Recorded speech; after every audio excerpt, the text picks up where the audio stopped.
नमस्कार मित्रमैत्रिणींनो, माझ्या यूट्यूब चॅनलमध्ये तुमचं स्वागत आहे. मंडळी, आपण मंदिरात जातो, देवदर्शन करतो आणि श्रद्धेनं प्रदक्षिणा मारतो. पण तुम्हाला माहिती का, कोणत्या देवाला किती प्रदक्षिणा माराव्यात?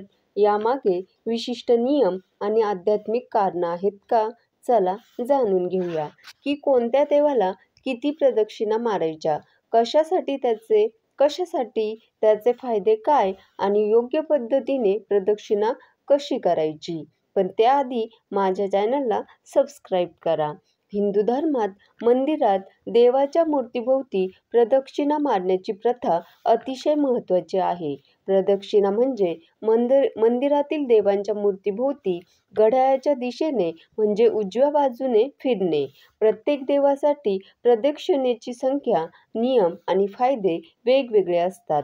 प्रदक्षिणेची संख्या ही देवतेच्या स्वरूपावर आणि भक्तांच्या इच्छेवर अवलंबून असते असं सांगितलं जातं. आता प्रमुख देवतांसाठी प्रदक्षिणेची संख्या कोणती आणि त्यामागील फायदे काय आहेत बघूया. सर्वप्रथम श्री गणेशाला 3 ते 5 प्रदक्षिणा माराव्यात. का?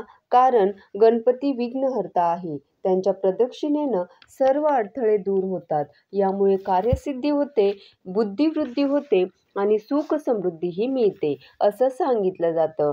पण गणपतीच्या मंदिरात प्रदक्षिणा मारताना ओम गण गणपतये नमः या मंत्राचा जप करावा. मूर्तीच्या पाठीमागे न जाता अर्धवट प्रदक्षिणा म्हणजे 3.5 प्रदक्षिणा मारावीत. कारण गणपतीच्या पाठीमागे चंद्र आहे असं सांगितलं जातं, ज्याची पूजा श्री गणेशाची पूजा करताना टाळली जाते. दुसरी देवता आहे भगवान श्रीहरी विष्णू किंवा कृष्ण. कृष्णाच्या किंवा श्रीहरी विष्णूंच्या मंदिरात 4 प्रदक्षिणा माराव्या असं सांगितलं जातं. का? कारण विष्णू विश्वाचे पालक आहेत. 4 प्रदक्षिणा 4 दिशांना त्यांचे आशीर्वाद मागण्याचे प्रतीक मानले जाते.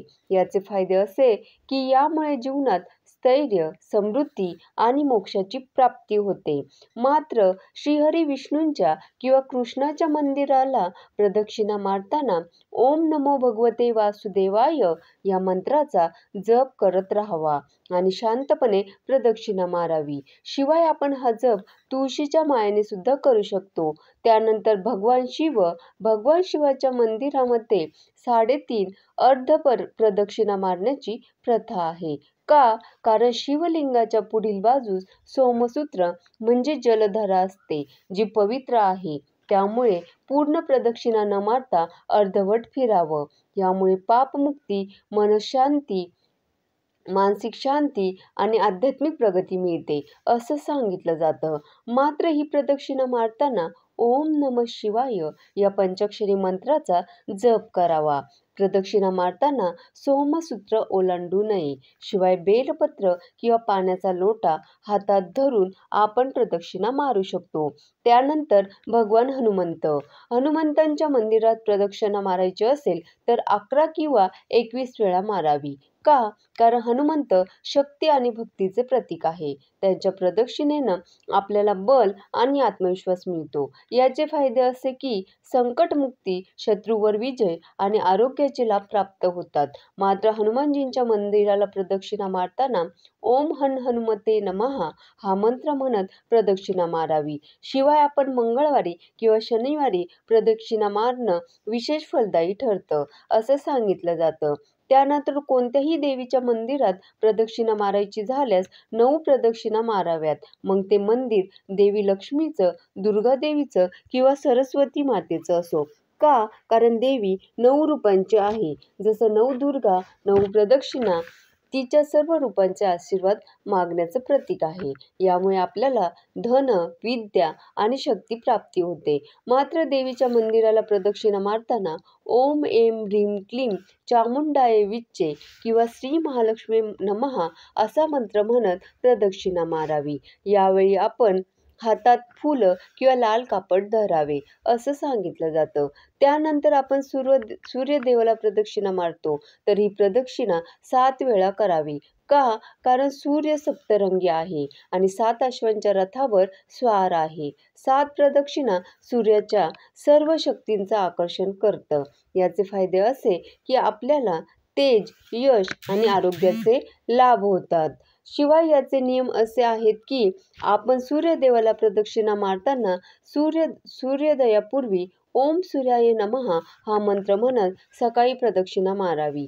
यावेळी आपण हातात पाण्याचा लोटा धारण करावा. तर मंडळी, आपण कोणत्या देवाला किती प्रदक्षिणा माराव्या, त्याचे फायदे काय हे जाणून घेतलं. आता बघूया प्रदक्षिणा मारण्याचे नियम काय. तर कोणत्याही प्रकारच्या प्रदक्षिणा मारण्यापूर्वी स्नान करावं आणि स्वच्छ वस्त्र परिधान करावीत. मन शांत आणि एकाग्र ठेवावं. यावेळी दिशाही महत्त्वाची आहे. नेहमी उजव्या बाजूने म्हणजे घड्याळाच्या दिशेने प्रदक्षिणा घालावी. डाव्या बाजूने प्रदक्षिणा मारणं अशुभ मानलं जातं. प्रदक्षिणा मारण्यासाठी संख्याही महत्त्वाची आहे. प्रदक्षिणेची संख्या विषम अर्थात 3, 5, 7 किंवा देवतेच्या स्वरूपानुसार ठरवलेली असावी.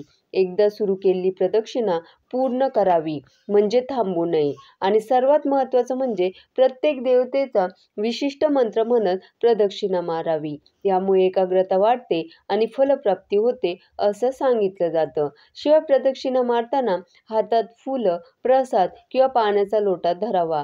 स्त्रियांनी डोक्यावर पदर घ्यावा आणि पुरुषांनी शक्यतो पारंपरिक वस्त्र धारण करावी. प्रदक्षिणा मारताना इतरांशी बोलणं टाळावं. मंदिरात मोबाईल बंद ठेवावा.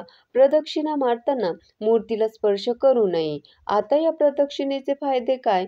तर यामुळे आध्यात्मिक लाभ होतो. कारण प्रदक्षिणा मारल्यानं मन शांत होतं आणि नकारात्मक विचार दूर होतात. भक्ती आणि एकाग्रता वाढते, ज्यामुळे आध्यात्मिक प्रगती होते. दुसरी महत्त्वाची गोष्ट म्हणजे शारीरिक लाभ होतात. कारण मंदिरात जाणं हा एक व्यायाम आहे, जो रक्ताभिसरण सुधारतो आणि तणाव कमी करतो. मानसिक लाभ मिळतात. प्रदक्षिणा मारताना मंत्र जप केल्यानं मन स्थिर होतं आणि आत्मविश्वास वाढतो. धन्यवाद.